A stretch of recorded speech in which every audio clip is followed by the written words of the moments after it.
ఈ ప్రభుత్వానికి ఈ ఈ కూటమి ప్రభుత్వానికి అండగా నిలబడ్డారు. ఆంధ్రప్రదేశ్ ఇప్పుడు స్వర్ణాంధ్రప్రదేశ్ దిశగా అడుగులు వేస్తుంది. ఈ మార్పు తీసుకురావడానికి ఒక యుద్ధమే చేయాల్సి వచ్చింది.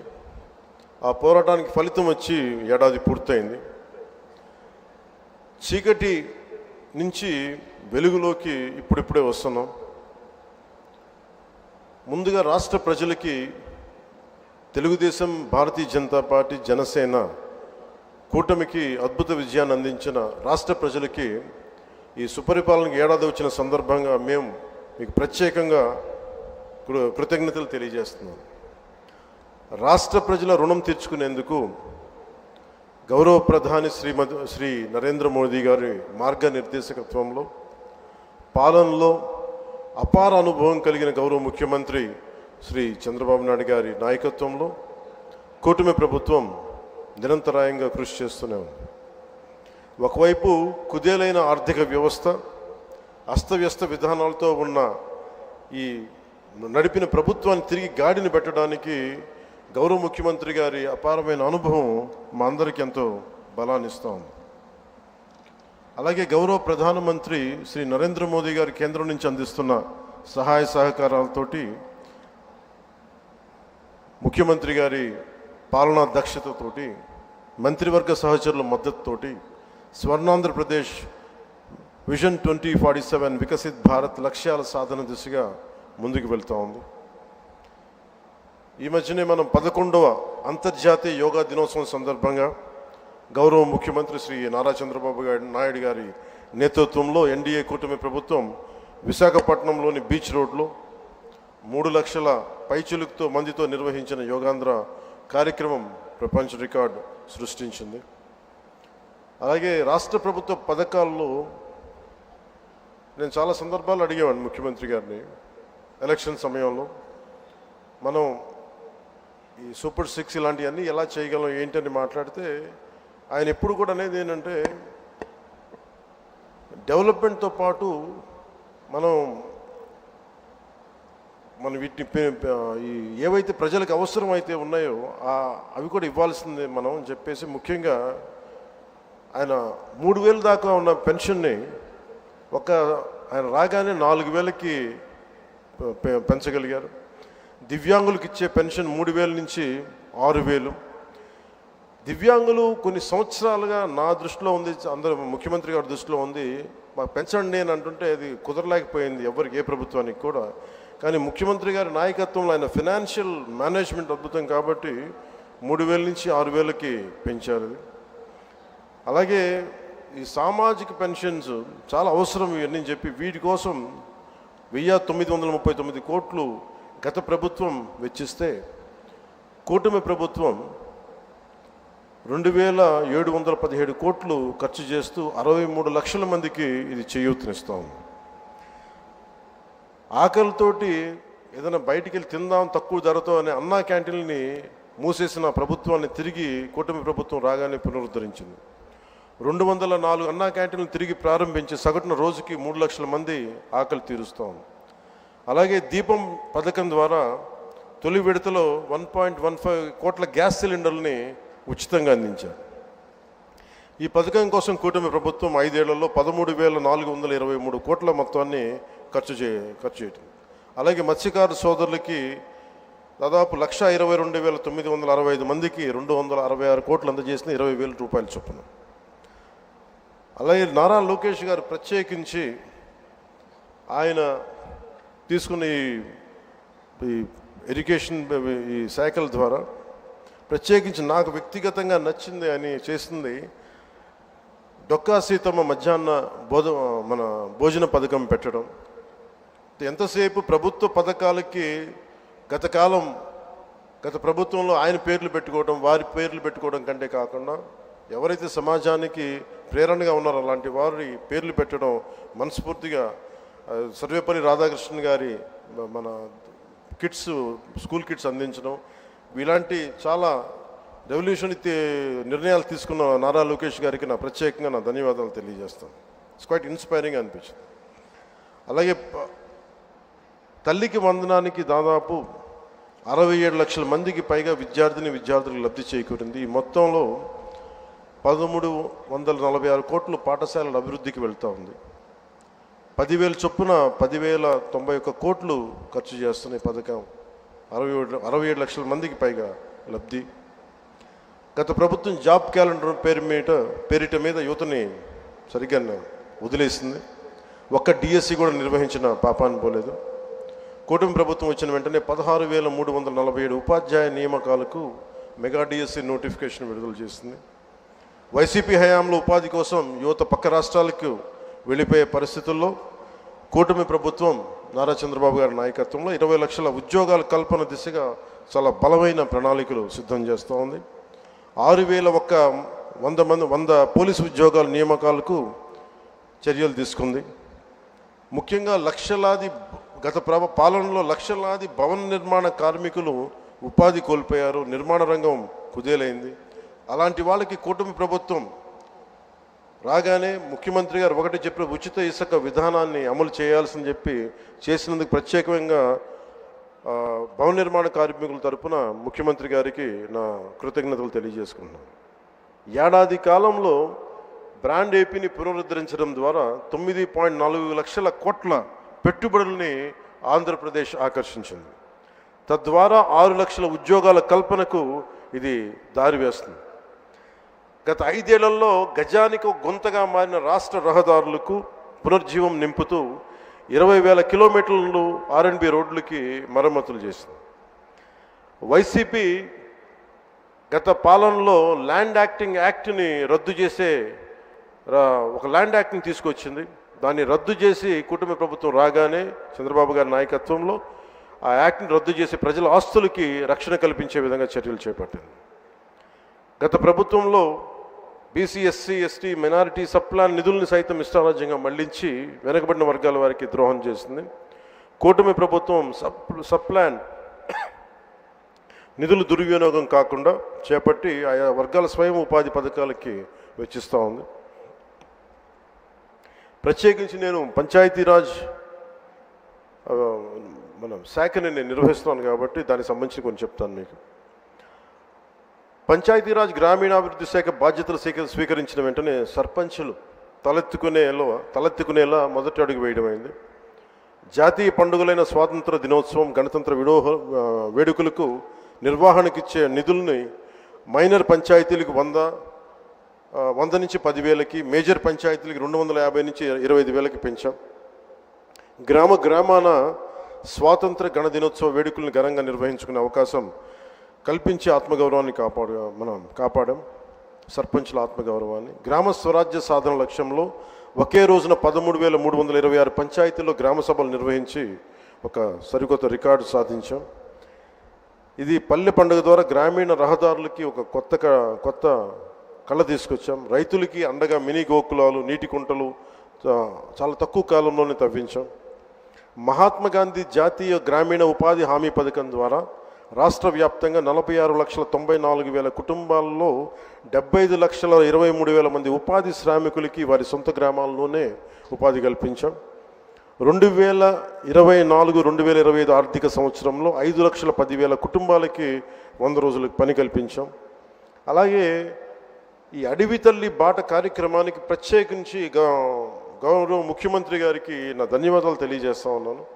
70 సంవత్సరాలుగా రోడ్లు లేని ఎన్నో ఈ గిరిజన గ్రామాలకి 105 కోట్లు నిధులు అవసరమైంది. వారికి ఒకరోజు ప్రత్యేకంగా తెలియజేస్తే ఆయన దాన్ని అర్థం చేసుకొని వెంటనే దానికి సంబంధిత నిధులు రిలీజ్ చేయటం వల్ల ఈ రోజున గిరిజన గ్రామాలను అనుసంధానిస్తూ 1069 కిలోమీటర్ల రోడ్ల నిర్మాణానికి శ్రీకారం చుట్టాం. ఇందులో ప్రధానమంత్రి ఆదివాసీ న్యాయ మహా అభియాన్ PM జన్మన్ పథకం ద్వారా 555.61 కోట్లతోటి 613 కిలోమీటర్ల రోడ్ల నిర్మాణం జరుగుతున్నాయి. డోలీ మోతలు లేని గిరిజన గ్రామాలు లక్ష్యంగా ముందుకు వెళ్తున్నాయి. అలాగే పర్యావరణం, అటవీ మరియు శాస్త్ర సాంకేతిక సంబంధించి ముఖ్యమంత్రి గారు మాకు ఒకటే ఆదేశం ఇచ్చారు. రాష్ట్ర విస్తీర్ణంలో 30% ఉన్న అటవీ భూమిని కనీసం మనం ఈ 5 వైడ్లో అయ్యేలోపు మనం కనీసం దాన్ని 50% తీసుకెళ్ళాలి. తక్కువ 37% వెళ్ళాలి అనేది ఆదేశాలు ఇచ్చారు. ఆ విధంగా ప్రణాళికలు రూపకల్పన చేస్తున్నాం. రాష్ట్ర సరిహద్దు జిల్లాల్లో రైతులు ఏనుగులు పెడుతూ నానా ఇబ్బందులు పడుతూ ఉంటే ఆ సమస్య పరిష్కారానికి అంతర్రాష్ట్ర సహకారం తీసుకున్నాం. మన కర్ణాటక ప్రభుత్వం సహకారం తీసుకున్నాం. కుంకి ఏనుగులు ఇప్పుడు 4 మనకి చేరుకున్నాయి. ఇంకొక 2 త్వరలో రానున్నాయి ఆ క్యాంపుకి. ఎర్రచందనం అక్రమ రవాణాన్ని అరికట్టేందుకు కఠిన చర్యలు అమలు చేయడంతో పాటు అక్రమంగా తరలిపోతున్న ఎర్రచందనాన్ని తిరిగి తెచ్చుకునే విధంగా కర్ణాటక రాష్ట్రంతో ఒప్పందం కుదుర్చుకున్నాం. ఎకో టూరిజం అభివృద్ధికి చర్యలు చేపట్టాం. కాఫీ తోటలు ఇటీవల ప్రారంభించిన వుడెన్ బ్రిడ్జ్ కూడా ఈ కోవకి చెందుతుంది. 1122 కోట్లతోటి నగరవన యోజన ద్వారా 61 నగరవనాల ప్రాజెక్టులని చేపడుతున్నాం.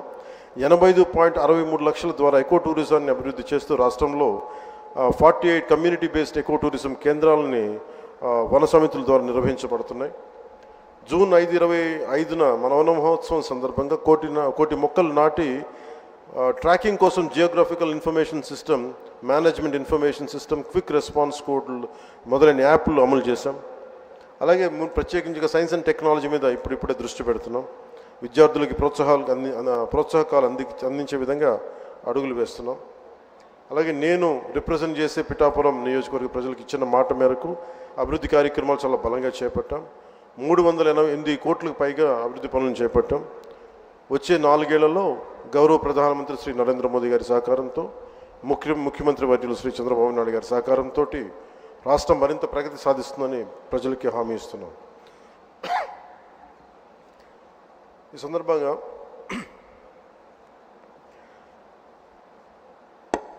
సరైన ఎంత రెలవెన్స్ నాకు తెలియదు, కానీ గత ప్రభుత్వ పాలకులు అధికారంలో లేకపోయినప్పటికీ కూడా, ప్రతిపక్షంలో కూడా వారికి అంత బలం లేకపోయినప్పటికీ కూడా వారి రౌడీజం కానీ, వారి అసాంఘిక విధానాలు కానీ, వారి ఎనార్కిస్ట్ అప్రోచ్ కానీ ఏమాత్రం మారలేదు. ఇది చాలా ప్రతి ఒక్కరికి కూడా చాలా లోపలగా తరిచి చూడాల్సిన అంశం. ఇది వారికి ఎవ్వరికీ కూడా ప్రజాస్వామ్య విధానాల మీద ఏమాత్రం గౌరవం లేదు. పోలీస్ అధికారులు వాళ్ళు తప్పులు చేసే పోలీస్ అధికారులు వాళ్ళని అరెస్ట్ చేసి నిలువరిస్తే మటుకు మేము వెంటాడతాం, మేము will hunt you no matter where you are, మీరు ఎక్కడ విదేశాల్లో ఉన్నా వెంటాడతామనే ఈ స్టేట్మెంట్స్ చాలా ఇబ్బంది కలిగిస్తూ ఉంది. ఇది వారికి సందర్భంగా తెలియజేస్తూ ఉన్నాం. ఇది ఈ గవర్నమెంట్ నారా చంద్రబాబు నాయుడు గారి నాయకత్వంలో కూటమి ప్రభుత్వం ఇలాంటి అసాంఘిక చర్యల్ని ఏమాత్రం సహించం. ముఖ్యంగా ఆడపిల్లల భద్రత ఈ రాష్ట్రానికి చాలా కీలకమైంది. వీటికి ఆడపిల్లల భద్రతకు సంబంధించిన కానీ, ఎనార్కిస్ట్ అప్రోచ్ కానీ రాష్ట్రంలో ఉంటే ఏమాత్రం సహించే విధానం ఈ కూటమి ప్రభుత్వానికి లేదు అనేది మీ అందరికీ చాలా ప్రత్యేకంగా మేము తెలియజేస్తున్నాం.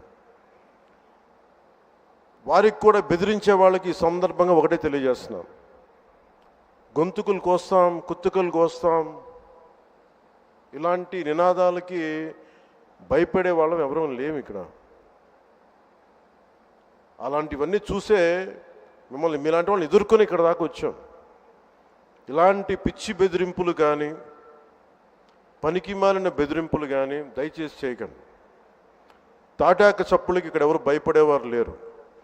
ఇంకా సంస్కారం ఉంది కాబట్టి, మాట మీద గౌరవం ఉంది కాబట్టి ఇంకా చాలా పద్ధతిగా మాట్లాడుతున్నాం. ముఖ్యంగా అధికార యంత్రాంగం అందరికీ, right from constituency level to the state level, my appeal to all the officials, make sure you give us implement the good governance. ముఖ్యంగా లా అండ్ ఆర్డర్కి సంబంధించి మటుకు కరప్షన్ లేని విధానాలతోటి ముందుకెళ్ళాలని మనస్ఫూర్తిగా కోరుకుంటా ఉన్నాం. అలాగే ఏ విధమైన ఇబ్బందులు కలిగించినా, చాలామందికి ఒక ఆలోచన ఉండొచ్చు, మళ్ళీ ఆ ప్రభుత్వం వస్తే ఏమవుతుంది, ఆ ప్రభుత్వం రావట్లేదు. ఇది ఎందుకు చెప్తున్నానంటే, ఇది I want to give you confidence, I want to empower you. ఎందుకంటే మేమందరం ఇంక సహించడానికి సిద్ధంగా లేము. ఇక్కడ ఈ కూటమి ప్రభుత్వం తక్కువ మేము మాట్లాడుకుంది 15 నుంచి 20 ఏళ్ళు ఉండాలి. ఎందుకు అనుకున్నామంటే ఆంధ్రప్రదేశ్ వికసిత్ ఆంధ్రప్రదేశ్గా ఉండాలి, వికసిత్ భారత్లో భాగంగా ఉండాలి. అంటే ఈ ఐక్యత చెడగొట్టే పరిస్థితుల్లో నేను లేను, ఎవరం కూడా లేము. అలాగే ఇది గత ప్రభుత్వ పాలకులు కూడా ఇది గుర్తుపెట్టుకోవాలి. మీరు కనుక ఇలా అలాగే ప్రత్యేకించి రోడ్ల మీదకి వచ్చి బ్యానర్లు పట్టుకొని గొంతుకులు కూసేస్తాం. సినిమాలు చెప్పడానికి చాలా బాగుంటాయి ఇవి. నేను సినిమాల నుంచి వచ్చిన వాడిని. సినిమాలు చెప్పడానికి చాలా బాగుంటాయి. నిజ జీవితంలో అవి నమ్మి మోసపోకండి. కాలు మక్కిలు ఎరకొట్టు కింద కూర్చోబెడతాం. జాగ్రత్త, పిచ్చి వేషాలు వేయకండి ఎవరు కూడా. ఇవి సరదాగా ఉండే విషయాలు కాదు ఇవి. శాంతి భద్రతలను ఏమాత్రం క్షీణిస్తే చిన్నపాటిది కూడా సహించం. మీకు బలంగా తెలియజేస్తాను ప్రజలందరికీ కూడా. పిచ్చి పిచ్చి మాటలు మాట్లాడకండి ఎవరు. సరదాగా లేం మేము ఇక్కడ. చాలా దెబ్బలు తిని వచ్చాం ఇక్కడ దాకా. చాలా దెబ్బలు తిని వచ్చాం. 5 స్టార్ హోటల్స్లో ఉన్నా కానీ రక్షణ లేని పరిస్థితిలో ఉండేది. రోడ్ల మీదకి లాక్కొచ్చి మహిళలను కూడా వీళ్ళు జైల్లో పెట్టిన వ్యక్తులు. అవన్నీ తట్టుకొని నిలబడ్డామంటే ఇంకా మేము సంస్కారంగా ఉండాలి. With the constitutional guide lines, with in the frame work of law ఉండాలి. కాబట్టి చాలా పద్ధతిగా మాట్లాడుతున్నాం. అనవసరంగా రెచ్చగొట్టకండి ఇవన్నీ ఇలాంటి మాట్లాడి. నేను తమిళనాడు సభలో కూడా చెప్పాను. అదేంటంటే సాధు మిరండాలు కాడుకోళ్ళదంటే సజ్జనుడు కోపం వస్తే అడవి కూడా ఆపలేదనేది. అలాగే మాది మంచి ప్రభుత్వం. నారా చంద్రబాబు గారి నాయకత్వంలో ఉన్న కూటమి ప్రభుత్వం మంచి ప్రభుత్వం, మెతక ప్రభుత్వం కాదు. ఇది సమర్థవంతమైన ప్రభుత్వం, అభివృద్ధి చేసే ప్రభుత్వం, కానీ మెతక ప్రభుత్వం కాదు. ఇది పిచ్చి వేషాలు వేసే తొక్కి నారా తీస్తాం, గుర్తుపెట్టుకోండి. ఇది సంస్కారం ఇది సభకి కరెక్ట్ కాకపోయినా చెప్తున్నాను ఇది. ఎందుకంటే మేము చాలా దెబ్బలు తిని వచ్చాం కాబట్టి మళ్ళీ ప్రజల్లో భయాందోళన చేద్దామని పిచ్చి పిచ్చి వేషాలు వేస్తే ఏ మాత్రం ఉపేక్షించాం. అధికారులకు కూడా మేము అదే అప్పీల్ చేస్తున్నాం. మీరు దయచేసి any anti constitutional, any anti government, please kindly take care and make sure you implement the law. Make sure it should be within the legal framework. Thank you. Jai Hind, Jai Bharat.